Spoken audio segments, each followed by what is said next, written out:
The foreman's laughter cut through the morning fog like a blade. It carried across the fields, sharp and deliberate, meant to be heard.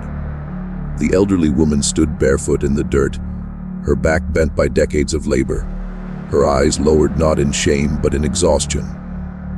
He circled her slowly, boots sinking into mud darkened by last night's rain, listing her supposed failures as if reciting a sermon.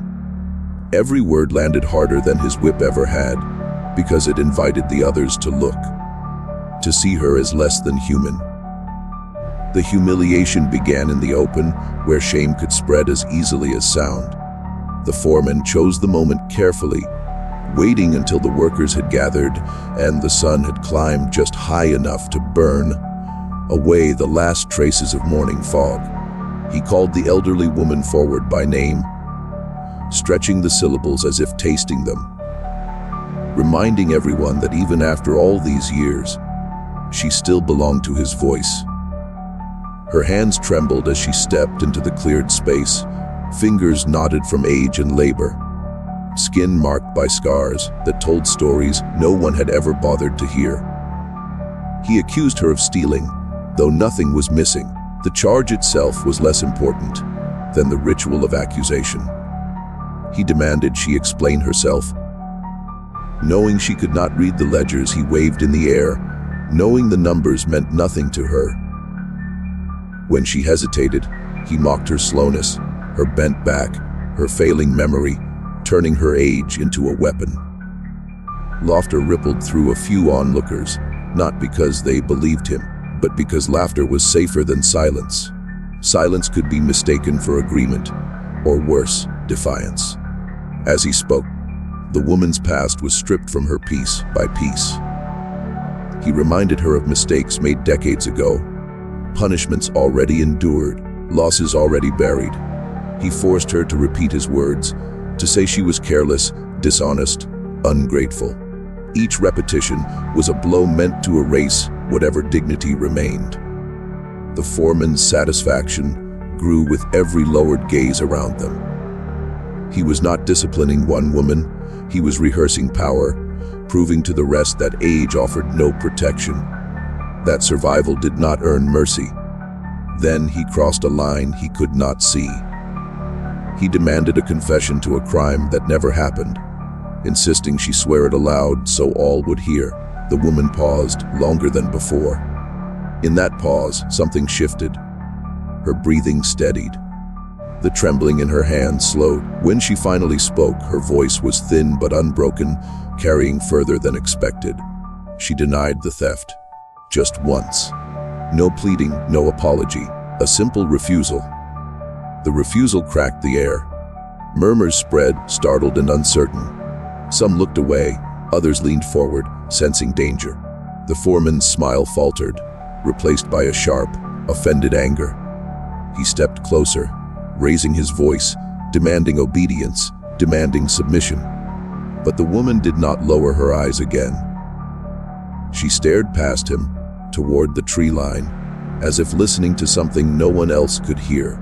In that moment, the humiliation failed to complete itself. Instead of breaking her, it exposed a fragile truth the others felt, but had never dared to acknowledge, that cruelty required belief to survive, and for the first time, belief was slipping. Night fell heavier than usual, as if the darkness itself had weight. The fields emptied, but unease lingered, settling into the soil and clinging to the walls of the quarters. Long after the last lamp was blown out, no one slept easily.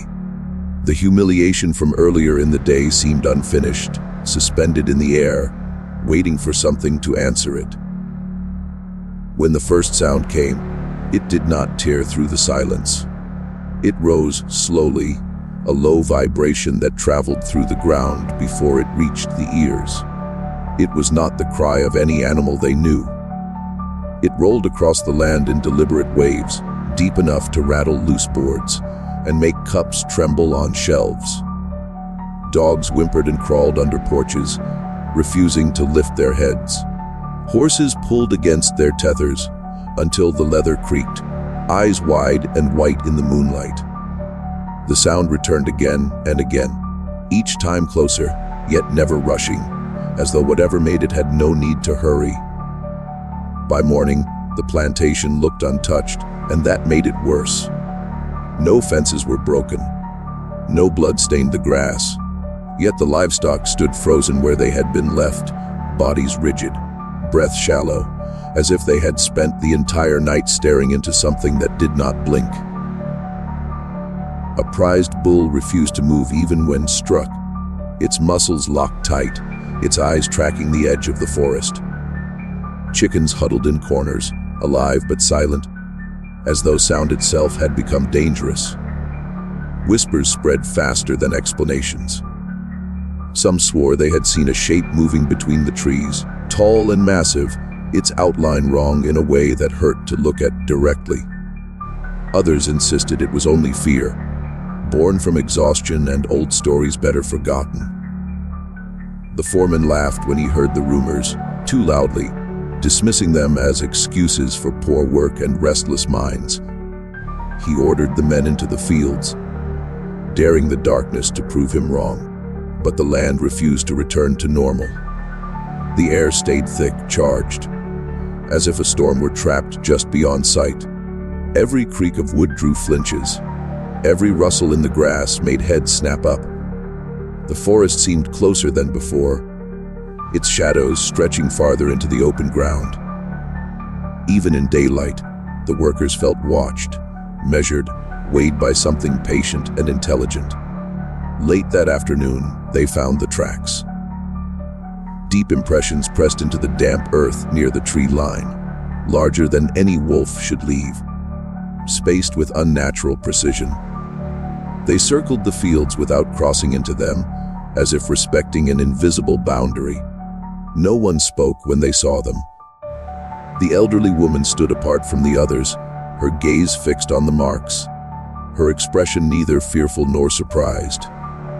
She closed her eyes briefly, as if in recognition, while the foreman stared at the tracks and felt, for the first time, the thin edge of doubt cut through his certainty. The elderly woman spoke only after the second night, when fear had settled deep enough that disbelief began to rot from the inside. She did not raise her voice or call for attention. She spoke while mending cloth by the fire, as if recalling something ordinary, something long carried and finally set down. Those closest to her heard first, then others leaned in, drawn by the calm certainty in her tone. She said the land remembered more than people did, and that some deaths were older than the fences that tried to cage them. She told them she had been born far from this place, where stories were not entertainment but instruction. In her youth, elders spoke of guardians that walked between the wild and the human world, creatures bound not by chains but by promises. They were called when cruelty grew bold, when suffering became routine, when voices were stripped away one by one until silence ruled. She said such beings did not hunt for hunger, nor kill for sport. They watched, they waited, and when they came not for everyone, only for those who had forgotten what restraint was. The listeners shifted uneasily. Some scoffed, shaking their heads, whispering that age had finally loosened her grip on reality. Others felt something colder, something that slid too neatly into place with what they had heard and seen. She described the signs with unsettling precision. The unnatural stillness, the animals left alive, but broken by terror. The tracks that marked territory rather than pursuit.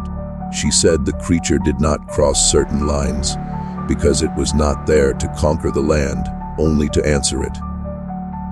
When someone asked why now, why after all these years, she paused. Her hands stopped moving. She said the call had been made long ago, but such answers did not arrive quickly. They arrived when cruelty crossed from survival into indulgence, when humiliation became spectacle. She did not name the foreman, did not need to. The implications settled heavily between them. A few faces drained of color. Others hardened, clinging to anger as protection. Word reached the foreman by dusk. He confronted her publicly, mocking her stories, calling them poison meant to frighten weak minds. He accused her of stirring rebellion, of hiding behind superstition. He demanded she take it back, laugh it off, confess it was a lie. She met his gaze steadily and said nothing more. That silence unnerved him more than her words ever could. Laughter from his supporters sounded forced, brittle, breaking too quickly. As the crowd dispersed, some avoided her, afraid association itself might carry consequence. Others lingered, eyes filled with questions they did not dare voice. The forest darkened early that evening, shadows thickening along the tree line. A distant sound rolled low and steady, not loud enough to be a threat, but deliberate enough to be understood. The woman closed her eyes again, breathing slowly, as if listening to an old companion draw nearer. The foreman decided fear could be crushed the same way obedience always had, through force and spectacle. By morning, he had gathered a small group of armed men, choosing those loudest in their mockery, those who laughed too quickly at the woman's story. He announced the hunt publicly, framing it as proof that nothing ruled this land except him. Rifles were checked, dogs were unleashed, and the men were promised reward and favor for bringing back a body. Any body that could be displayed as evidence of victory. They entered the forest just after noon, when the light should have offered reassurance. Instead, the trees swallowed sound. The dogs pulled hard at first, then slowed, their enthusiasm draining into confusion. They whined, noses twitching, circling without direction. The foreman cursed and pushed forward, carving marks into tree trunks to show control, to leave proof of passage. Yet the deeper they went, the less certain direction became. The forest did not close in, but it did not open either.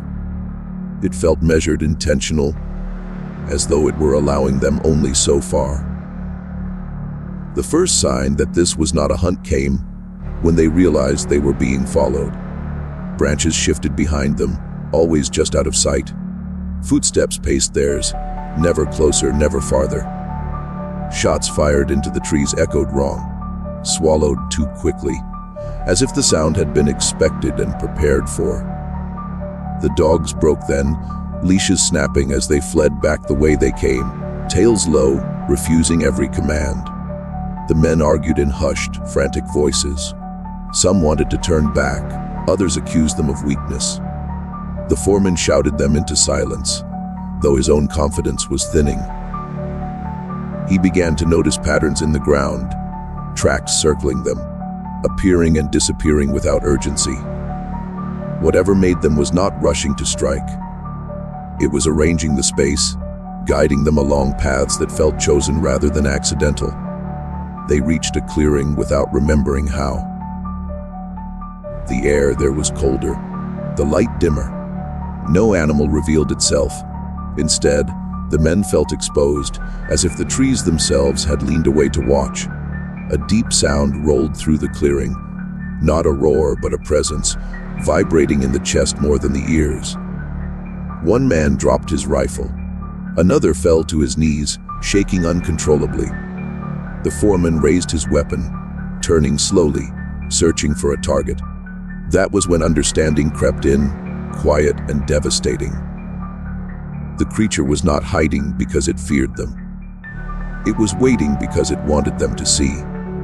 The realization hollowed his chest, replacing anger with something close to awe and terror intertwined. He was no hunter here. He was the trespasser, the subject, the one being weighed against an older measure. When a massive shape finally shifted at the edge of the clearing, eyes pale and unblinking, he felt a truth settle over him with unbearable clarity. This presence had not come to claim land or flesh, but to pass judgment, and judgment did not require haste at the final appearance, did not come in darkness, nor in secrecy, but in full view of those who had spent their lives denying what they could not control. The alpha wolf emerged at the edge of the fields just before dusk, where the forest thinned and the land bore the marks of labor and suffering. It did not rush forward. It stepped into sight with deliberate calm, its massive form unmistakable, its presence bending attention toward it as naturally as gravity. Conversation stopped mid-word. Tools slipped from hands. Even those who wanted to look away found their eyes fixed, compelled by something deeper than fear. The creature was larger than any natural beast, yet not grotesque. Its fur caught the fading light in shades of ash and silver, scarred but unbowed. Its eyes were pale and steady, reflecting not hunger but awareness. It scanned the gathered people slowly, as though counting, measuring, remembering. When it moved, the ground seemed to accept its weight without resistance. No growl came from its throat, no bared teeth. Its restraint carried more authority than violence ever could. The foreman was brought forward by his own men, shaken, stripped of certainty, his earlier bravado drained into something small and brittle. He tried to speak, to command, to frame the moment in familiar terms, but his voice failed him. The wolf's gaze settled on him, unblinking. In that gaze was no rage, only recognition. The foreman felt exposed in a way he never had before, as if every act of cruelty, every public humiliation, had been stripped of justification and laid bare. Others watched, breath held, hearts pounding. Some expected blood. Some prayed for it, believing only violence could explain what they were seeing. But the wolf did not attack. Instead, it stepped closer, close enough that the foreman could feel its breath, steady and warm. The wolf lowered its head slightly, a gesture that was neither submission nor threat, but something like final acknowledgement. The message was unmistakable. Power taken through cruelty was fragile, temporary, already ending. The elderly woman moved then, stepping into the open despite cries for her to stay back. She did not reach for the creature, nor did it turn toward her. Yet the space between them felt charged, intimate, bound by understanding older than words. She spoke softly, and though many could not hear the words, they felt their weight settle over the crowd. The land had answered. The balance had been seen. When the wolf finally turned away, it did so without urgency, retreating toward the forest as calmly as it had arrived. No one followed. No one dared. The fields remained silent long after it vanished among the trees. In that silence, belief shifted. What had been dismissed as madness or superstition now stood undeniable. Justice, they realized, did not always arrive in human form, and when it did not, it still demanded to be witnessed, remembered, and reckoned with.